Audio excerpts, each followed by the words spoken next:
Welcome back. We trust you had a great lunch. And moving on to our final panel here at the Spark stage for today is Data Governance for AI, Building Trust and Compliance in ASEAN. Joining us on our panel, we have Izzudin Hafiz, co-founder and CTO of Decube. We also have Farlina, Senior Analyst, Institute of Strategic and International Studies, ISIS Malaysia, and Dr. Chan Wai Man, Chief AI and Data Officer with VCI Global. I'd like to invite our panelists to join us on stage. And to chair this conversation, your moderator for this session is Nabila Hussain, Head of Government and Public Affairs, Cloudflare.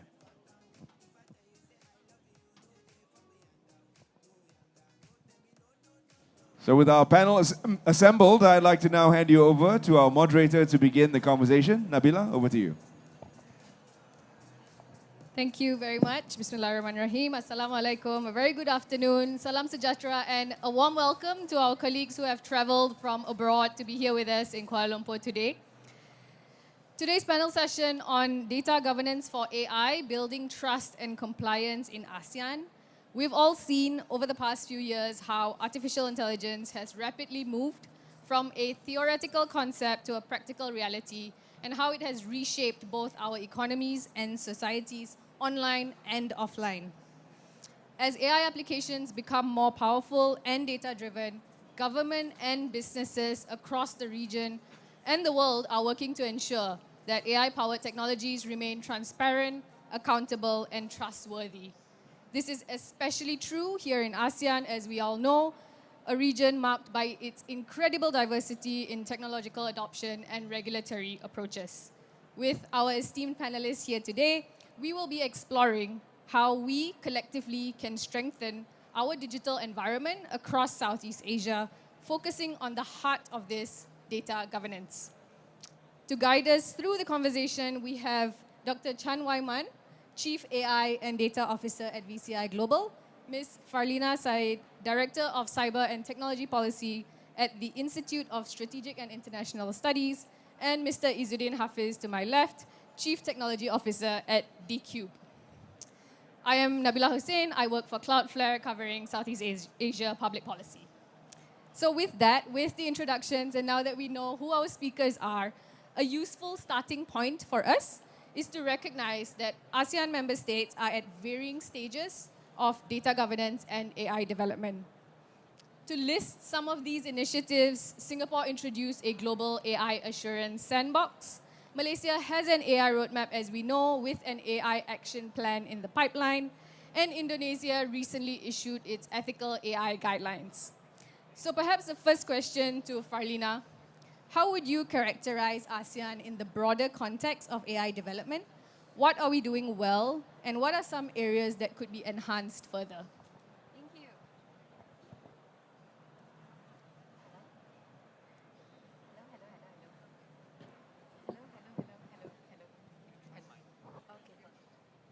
Hello? Okay.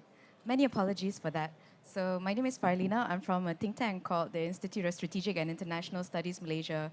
And we actually have the joy and honor, I suppose, of actually taking a look at data governance or data policies across ASEAN, as well as ASEAN's digital transformation. So I think back to the question that you were asking, I think everybody in the room or in the hall would actually notice that ASEAN is definitely on a positive trajectory when it comes to adopting AI. I think there are actually a number of efforts that's actually conducted at the ASEAN level, especially when it comes to AI developments. For instance, the AI safety network that should actually come to a sort of fruition of feasibility or actually having an understanding of how it would work by this year.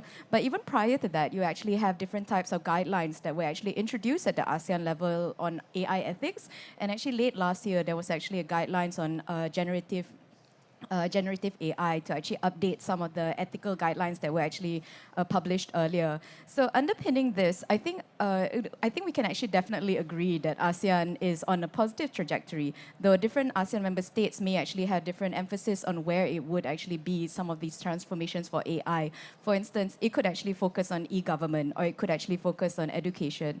And at the underpinning some of this work is actually some of the digital transformation guidelines that are actually also introduced at ASEAN. For instance, ASEAN actually has guideline, I think it's a guideline or a framework on data governance, but also recently they actually published a guideline on data anonymization. And as we all know, actually data anonymization would be quite key when we actually take a look at AI architecture. So I think just a short answer, I think that's actually where I would think that ASEAN is actually definitely on a positive trajectory.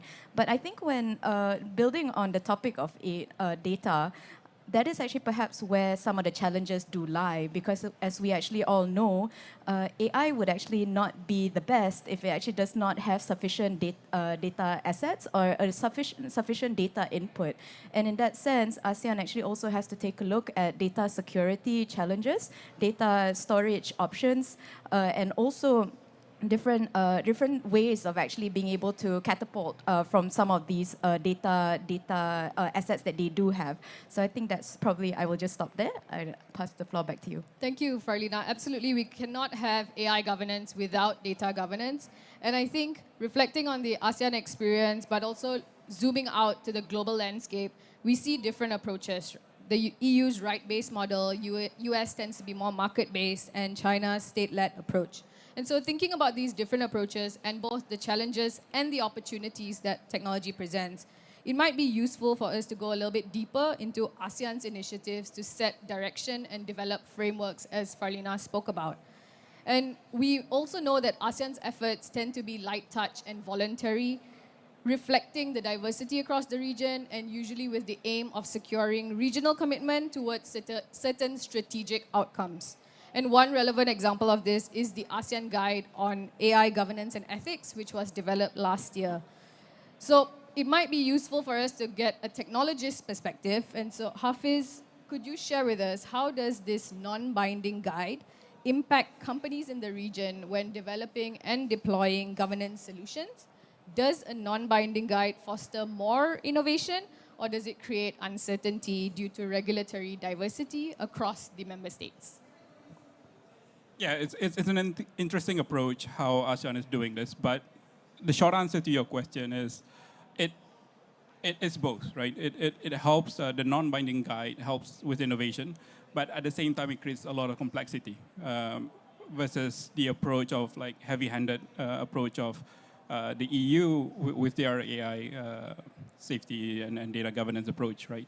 So the fact that it's non-binding gives us a lot of leeway in terms of figuring out the how, right? The guide is a lot about the what and the why. It's a lot about transparency, about explainability, and about AI safety, right?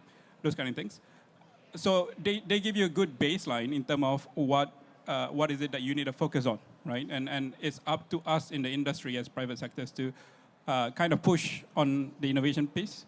But at the same time, we're going to see a huge amount of complexity to adopt this across the ASEAN region, right? And this is we spoke a little bit about this before this, that ASEAN as a whole is quite fragmented in its approach to, the guide is as a region, but the implementation is nation-specific.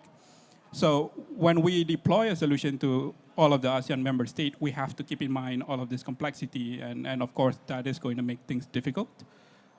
But I think it's a good balance. The heavy-handed approach might stifle too much innovation in an area that I think is quite young and is quite promising for future growth. As we look towards an AI-enabled future, while absolutely there is complexity, I think one commonality is ASEAN member states' effort to collectively drive digital trust and increase trust at national and regional levels. And so in building this foundation of trust and what that means, I'd like to turn to Dr. Chan. I understand that VCI Global began as a capital markets consultancy, and it now operates across fintech, AI, robotics, cybersecurity, focusing on Southeast Asia. So coming back to trust, we know that it's more than just regulatory compliance. Beyond this compliance with data privacy and consent, how is VCI Global building trust in AI systems, especially when dealing with sensitive data across diverse ASEAN cultures and the varying expectations of data governance? Thank you, Nabila, for the question. So I think it's safe to say that AI is as trustworthy as the data behind it.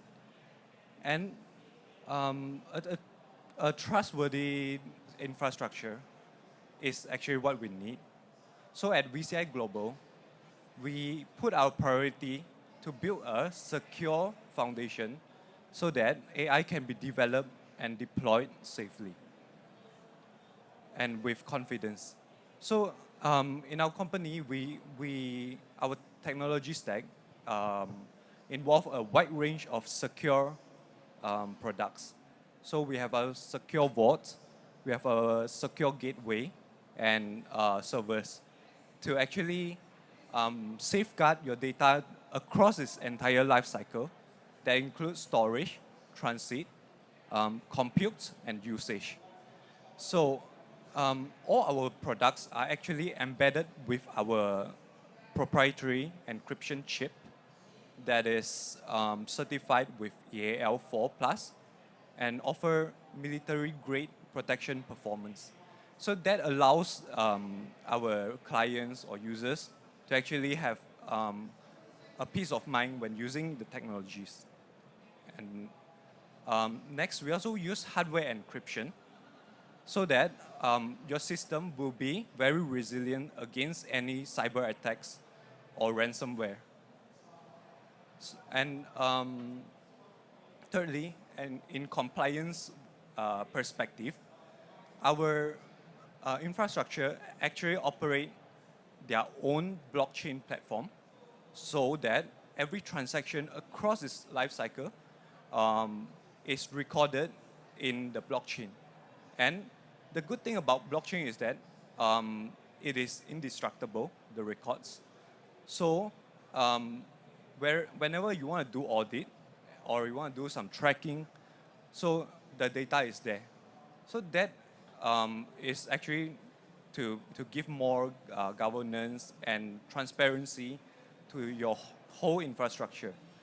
And with all this in mind, right, we also recently launched a data exchange platform to accelerate the AI adoption and usage across ASEAN. So we also ensure that all this governance, compliance, and security is being taken care of at the infrastructure level. Yep. So with this in mind, I just want to say that a secure infrastructure is what we actually need now for the AI to unlock its ability in the ASEAN level. Thank you.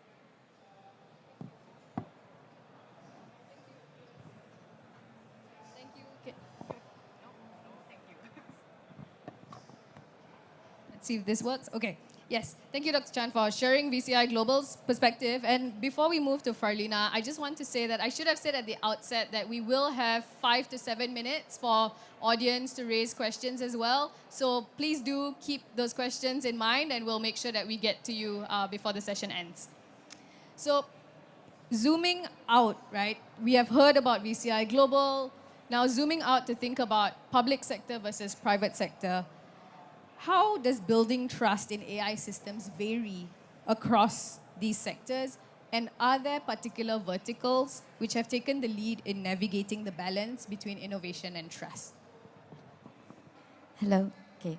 Thank you so much. Thank you so much for the question. And I can definitely appreciate the question because I think it definitely takes a look at varied landscapes when we actually look at governance. I mean, something that we actually can keep at the back of our minds is that PDPA doesn't necessarily actually apply to government. So in that sense, that's actually one aspect that would be quite interesting when we actually do think of the different digital transformation journeys that different sectors actually have to go through, especially when you think about public and private sectors. But I think just to dive in a little deeper, when we actually do take a look at the specific sectors, for instance, if you're actually the government and you're actually trying to adopt AI, or you're actually trying to leverage on AI, there are actually several things that you probably have to work with. And one is that you actually have to think about adopting AI for your own processes. How could that actually be done safely? How could that actually be done in ethically as well? but also at the same time, there's actually the responsibility of a government body to actually educate. So I think we can think of, say, our National AI Office and the burden that actually comes with what they actually have to do, which is to think about ways to collaboratively find solutions or AI solutions for different sectors, or actually to encourage conversations for different sectors. But also at the same time, there's actually the responsibility to introduce different types or to normalize the principles that were actually, say, in the AI roadmap, the principles for ethics. And lastly, there's actually the concern about future standards that has to be in place when we actually do think of AI. And this is actually where the government actually works as a user, but actually also comes across as an enforcer, or actually a body that actually sets standards and regulation. So in that sense, the government body, the private sector, I think, has to go through different pains when it comes to adopting AI. Well, I think in many ways, in some ways, I think to the second question that you actually do have about the different sectors that have actually taken the lead, I think no one would actually contest that the financial sector is perhaps one of the best when you actually do see it and do see conversations in this space, because there are actually sandboxes to actually to test some of the AI solutions, to actually also find a governing balance between explainability, to actually talk about trust. So in that sense, there are different, the financial sector is perhaps the one that's actually taking the lead. I would actually concede the question on the private sector experience, I suppose, to the private sectors that's actually on the stage. But I will turn the floor back to you, Nabila. Farlina. Thanks, Farlina. And maybe just picking up on the point on explainability, one of the guiding principles in the ASEAN Guide on AI governance and ethics is transparency and explainability. And maybe turning to you, Hafiz, to tell us more about the term black box AI, which is often a concern when discussing AI-driven decisions. How does Decube enable transparency and explainability, especially when AI is used to make decisions about individuals in the ASEAN region? This has always been a big argument every time we talk about AI-based systems, is that it's a black box. And I think this is a paradigm shift that we all need to get used to. We have to move from this paradigm of deterministic systems to a probabilistic one. And I think, for the last 50, what I mean by that, the last 50 years, we've had an industry built on explainable deterministic systems, right? Rule-based approach, where somebody has spent a lot of time trying to understand the problem, building rules. So when you go and buy, when you go and get an insurance quote, right? They take a look at your age, times it by some factor. They look at your accident history rates and times that by certain factors, right? These are all rule-based systems that somebody has explained and built into the solution. Now the paradigm has shifted, right? Now we've come to this probabilistic world, and this is actually where the power of tools like LLM come from. So it's inherently in its nature to be probabilistic. We have to have a different view on how we say that these things are explainable. Even if we somehow perfected the explainability piece, right, of a black box. We take that black box and we turn it into some magical transparent white box that you could explain every single piece of it. One of its primary input is a random number. As soon as you can explain everything, you introduce randomness into it, and that's how, tools like LLM are able to generate beautiful poems, etc., those kind of things, right? So we shouldn't look anymore at, hey, can you explain every single flow of data in the AI system, right? But we need to start looking at transparency and explainability of the system as a whole, right? So whether the behavior of the system is unbiased, whether it's fair, whether safeties are built into it, right? The other side of it is transparency and explainability in the entire process of your AI workflow, right? Things from where your data is coming from to how you process it, how you store it, and how you use it at the end of the day. Because if you start seeing biases, for example, right? Bias is one of those things in AI system where you start getting negative outcome based on certain people's characteristic, right? Things that you would call bias. This is not the output, or this is not the problem of the LLM models or the AI models. It is the problem of the underlying data that is used to train these things. And where do we get this underlying data? People collect it. So sometimes a lot of the bias comes from the people who are building the pipeline, right? So solutions like Decube, what we do is that we build a platform that lets you build, lets you analyze your entire workflow, right? All the way to your usage, be it AI, be it data product, be it selling it to somebody else, right?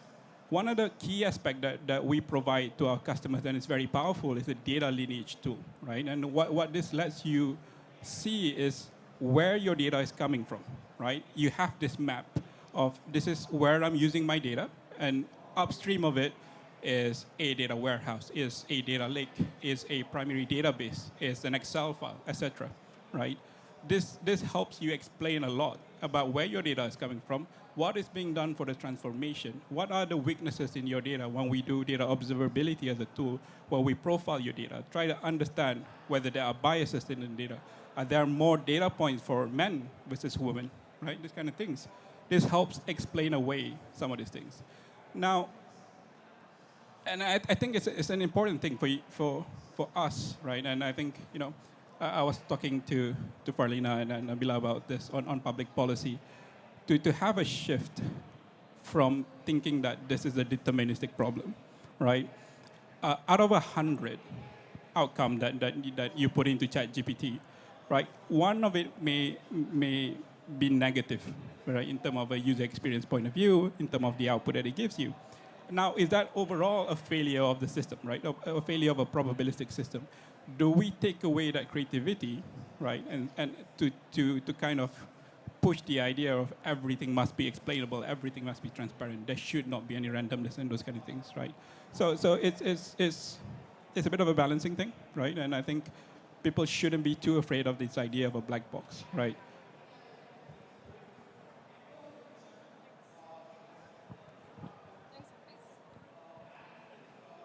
Let's see this. Okay, sorry. Technology is not on my side today. So we will come back to the idea of deterministic, moving to probabilistic, and maybe some of the skill sets, right, that are required, both technical as well as perhaps as people work with people as well as machines, right? So we'll come to that in a bit. And just thinking about the people element, shifting gears here, today is International Youth Day. And we know that ASEAN is one of the, if not the most youngest regions in the world with many digital natives. And from a digital natives perspective, very often data governance is not this separate idea, but is built into digital products, solutions, and experiences. Multi-generational workforces are here, and the future of digital talent is only going to become more complex, right? And so thinking about this talent development piece, I think staying with you, Hafiz, the conversation around the AI talent gap often focuses on data scientists and machine learning engineers. Building on what you just shared with us, what in your view are the most critical and often overlooked governance-specific skills that the ASEAN workforce should develop, that our audience members should consider? How do we cultivate professionals who are fluent in both technology as well as governance and risk management? It's an interesting question, but yeah, before I answer the question, yeah, anybody looking out there to be a data scientist, the job is not as sexy as you think it is. Half the time you're doing a lot less fun work than building AI models. But anyway, back to the question. What are the necessary skills and the necessary kind of people that we need in the future? I think that is a loaded question, but one of the things that we need sorely today are professionals who can balance understanding what is the engineering requirement for AI-based systems, and also balance that with understanding about ethics, about biasness, about impact of their work, right? And this generally has always been a piece of an area where you're either good at one thing or you're good at the other thing, and not necessarily both, right? But this is changeable. Like, if we make an effort to say like, hey, as an engineering student, you must be thinking about or learning about having a class about ethics, having a class about laws, having classes about AI ethics, if it becomes something teachable in universities today, right? Having a broader you know, uh, broader set of learning that you can do at university, which I think is something that we need to shift anyway. This is just beyond AI, but to be specific about the AI piece, I think we need these kind of people, right? People who think about governance as a value add. It is a competitive advantage. I tell you this, right? Because there are companies out there that can sell AI tooling better than anybody else. The fintech industry, there's this company called Zest AI. I don't know whether you guys know about this. One of the things that they're trying to do, because of their good governance, they can explain away a lot of their risk, right? When they make financial recommendation, whether or not somebody should be given a loan, etc., right? That's a huge, that's a trustable chain of explanation as to why this happens. This helps convince conservative industries like banking, right, to kind of adopt these things, because now you have this competitive edge of being able to explain away your decision making, right? There are companies out there like Apple, right? One of their selling point is a privacy-focused approach, right? And I subscribe to their product. Mainly that's one of the reasons, right? So the people who needs to solve this problem needs to come with this mindset and skill set, right? About governance, about privacy, how to build better privacy enhancing technique alongside the conventional engineering perspective, right? And I think that's sorely missing today. I'd like to also get Dr. Chan's views on this. And so, AI today, quantum on the horizon. Looking ahead, how do you see these roles, right? Whether it's data scientists, machine learning engineers, how do you see these roles evolving, and what new responsibilities will these roles have regarding both ethical oversight and governance, but also preparing for this shift from pure technical execution to socio-technical stewardship, because technology is being used in all spheres of our lives today? Yeah, thank you for the question, Nabila. So I think it's a very great question here. So when we think about data scientists and engineers, we are thinking about pure technical execution, right? We are coming up with a model, then after that, fine-tune it, productionize it, and so on. But what comes next after this is that soon your model is going to be out there. People is going to use it either directly or indirectly. So when this comes into the situation, what happens is that there will be people that is questioning your model explainability, your data trustability, your platform security, and all these kind of issues, right? So coming back to the questions, how should the data scientists and engineers actually evolve to take care into this is that they need to have a concept or be an expert in data ethics and as well as governance. Yep. So in preparing the team to cope to this situation, right? The team has the data scientists. They have to start picking up on the local policies, the global policies, the difference and everything, and see how they can embed all these principles into the design. If you can design it right at the first place, then you will cut short a lot of lead time in the later stage. So what my advice would be, first is to get yourself equipped with all this knowledge on the policy and ethics. And secondly, to work cross-disciplinary with people from different background. So I was a data scientist before this. And right now I'm talking about governance, ethics, and even cybersecurity. So this is a very huge leap, but this is a necessary leap to do so. Because in the end of the day, what you want is that you build a solution that is trustable, that is efficient, and that is the crucial points that drive your solution forward. Yeah. So, coming back to the point, we should start to work cross-disciplinary with the compliance team, with the policymakers, and even with your cybersecurity team to have knowledge on all this perspective. Thank you. I think to the point on cross-disciplinary, I think that's a good reminder for us as well, given that the digital economy is both global and multi-stakeholder by default. And collaboration and partnerships are at the center of this, whether internally within our organizations or externally within among different stakeholders. And so thinking about this theme of partnership, but also bringing together the different elements that we have talked about as we approach the end of our dialogue today.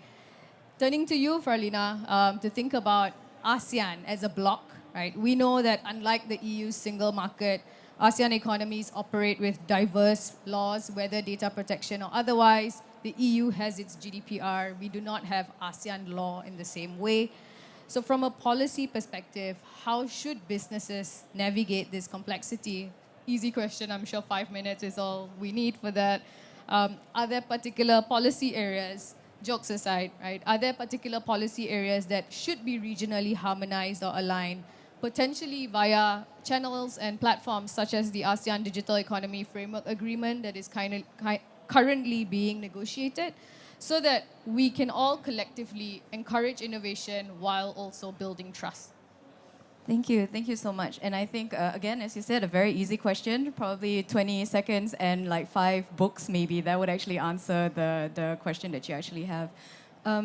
I think something that's actually quite interesting when we look at the idiosyncrasies and the challenges if you actually do try to scale certain businesses in ASEAN is that the different countries with their different data protection laws would actually also have different requirements. So for instance, if something actually happens, are you supposed to report like 48 hours, 72 hours? And some of these are the idiosyncrasies that actually does make it a bit difficult for you to actually scale everything in a very swift manner. So I think that's actually where DEFA is actually attempting to standardize some of these challenges. For instance, I think one of the areas that we would struggle with is data categorization. For instance, if you actually look at sensitive data, which types of data would require data localization requirements? And I think this is one of the expectations that we actually do have for DEFA to address, because then that would actually assist for you to standardize some of your operations when you actually do look at scaling it across ASEAN.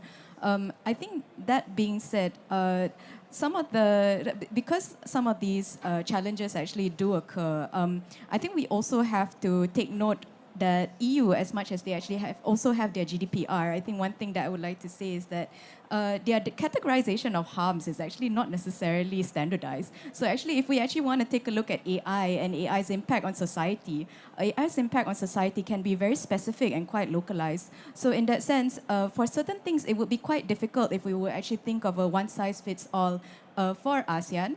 But also at the same time, there is actually a lot of value in exchanging the impact of some of the deployment of AI in society so that you can actually trace the types of risks and issues that actually raises in the society. So in that, there are probably a lot of things that we actually do want it to be standardized and harmonized. But there are certain things that if we actually standardize and harmonize it, it could cause greater issues when we actually try to enforce it specifically for our own societies. So I think that's where we do have to balance. So for data protection, for instance, certain processes could be standardized, but I think for certain things like harms, if you're actually looking at the full impact of AI, that deserves wider questions, I think wider discussions, especially when we take a look at standardization. Absolutely. I think it's important that we continue to keep ASEAN principles, right, of how countries are equal partners in this economic bloc, the diversity across the region, whether it's technology adoption or regulation, and the different nuances as well in terms of the intention behind policies and regulations that are being developed. I think this might be a good point for us. We have just under 10 minutes, and maybe we can open it up to see if we can take questions from the audience. If I could have some help, please. This gentleman at the front, thank you very much. Please tell us where you're from and Hi guys, who the question is directed to as well. Okay, Thank sure. you. My name is Dave Chu. I'm a tech entrepreneur myself. So my question will be more open. we all know that AI has so much potential and also is growing very fast.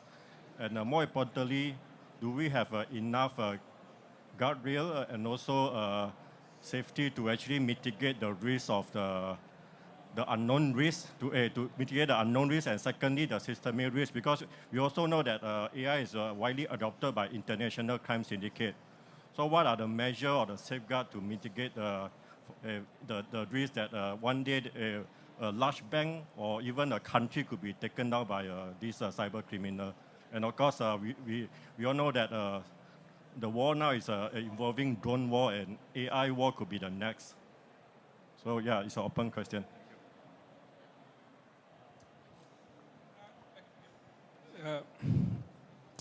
I don't have an answer specifically for what are the specific guardrails that countries are employing and all those kind of things. There are arguments to be had about keeping this kind of guardrails in. Things like keeping records of what people have used AI, ChatGPTs, those kind of things, for law enforcement purposes after the fact, right? But you have to kind of balance this out with the cost of doing so. And I talk about it from a societal perspective as well. Do we want to say, hey, just because some people are doing bad things, that we have to take drastic action in certain other places, right? And I think this is one of those push that I want to have for policymakers about these kind of guardrails and about laws surrounding AI, is that we need to have an evidence-based approach, right? Let's not take fear and perception of potential risk as the guiding factor of how you build policies. The other side of this is like self-driving cars, right? Humans drivers are so much worse than self-driving cars. But the public perception has always been, unless the systems are perfect, this system is not fully ready for widespread adoption. We look at the new risk with the microscope, and we forget about existing risk, right? And similarly for AI, your question is about what are the guardrails for malicious actors on AI tooling, right?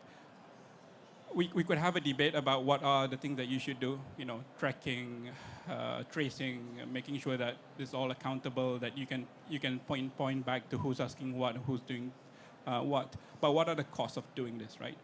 How is it it balances out, the potential opportunity that you're squandering because you're doing these kind of things?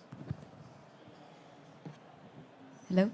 Thank you so much for the question. And I think my initial reaction would be, if you're ever in data security or cybersecurity, I think your job will never be boring. Your guardrails may be okay today, but as you actually get in more emerging technologies, or as the AI actually develops tomorrow, you actually get perhaps some of your guardrails actually have to be rethought of. So I think that would be a shorter answer to whether we actually do have enough. But okay, let's actually deep dive a little bit into some, to break down the components of what you actually mentioned. So let's say if you actually view the entire AI value chain as something that is data, algorithm, and also cybersecurity or deployment kind of concerns, you can actually see that there are actually perhaps legal architectures or legal structures around some of these. You could have PDPA for some of the data governance, which could actually address or should address how you should actually gather, clean, or actually collect data to ensure that it's inclusive, equitable, and all the types of principles that it's supposed to uphold. You can actually also have cybersecurity types of laws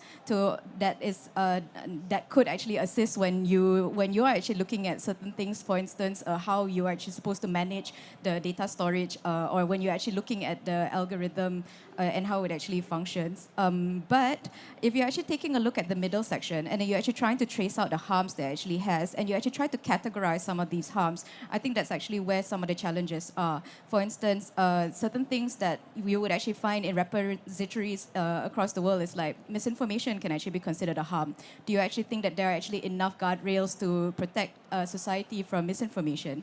Deepfake is actually considered a harm. Are there perhaps enough guardrails for deepfakes? So in that sense, you actually do have to deep dive into the legal architectures to actually see whether some of the laws require updates or it actually requires different types of different types of guidelines to strengthen some of the safety in the ecosystem.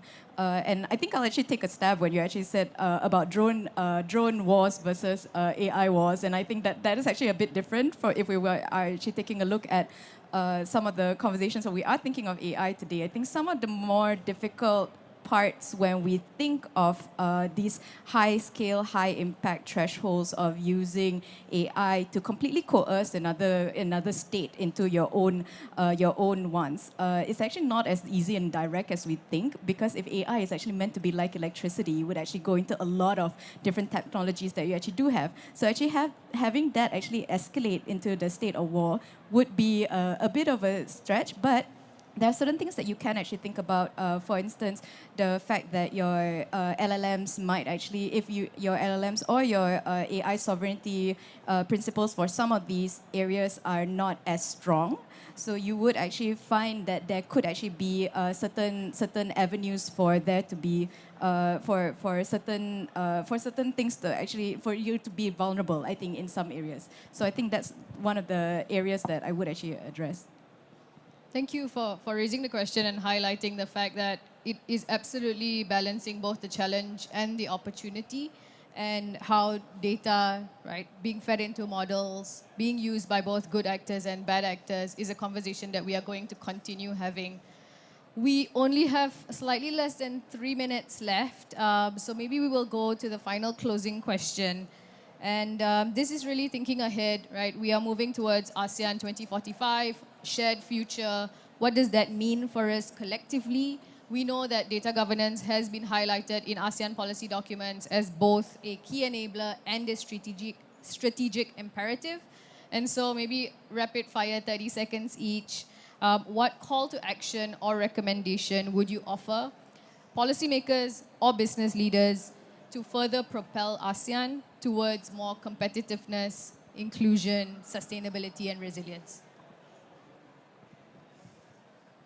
Hello. Yeah, so I would actually recommend to invest into data sovereignty, because the moment you have data sovereignty is the moment you can start to control your data, you can start to secure your data, and that's a very important point in terms of security point of view to actually propel you towards more innovation in terms of AI and so on and so forth, yeah. I would actually second that, actually, in a way. I think data is actually one of the most important things, and I think something that ASEAN actually has to get right is a term that people always say is data is the new oil. And I think if we actually think of it as an asset, there are actually ways for you to actually map these assets. But also we actually have to extract it in a way that is quite ethical and actually process it in a way that would be in accordance to principles and privacy. So I think that's where that would be the enabler for AI if we are actually able to get that right. Generally, I think I'm in agreement with the other two. For policymakers, I think that my call to action is to have a balanced approach to policy making in terms of AI safety, AI transparency, explainability, these kind of things. Balance what the harm is versus what the opportunity is. Let's not go down the route that makes AI inaccessible to a lot of people, and that could squander a lot of opportunity. And for the business owners, I think AI has been a strong leveler for the playing field. This is a good opportunity for ASEAN to make a mark on the global market with AI data products and those kind of things. Thank you. And in the remaining seconds, I will attempt to wrap up before we move on to everything else that's next on the agenda today. So just as we think about all the different elements that we've talked about, maybe 3 key things. One is that AI governance starts with data governance.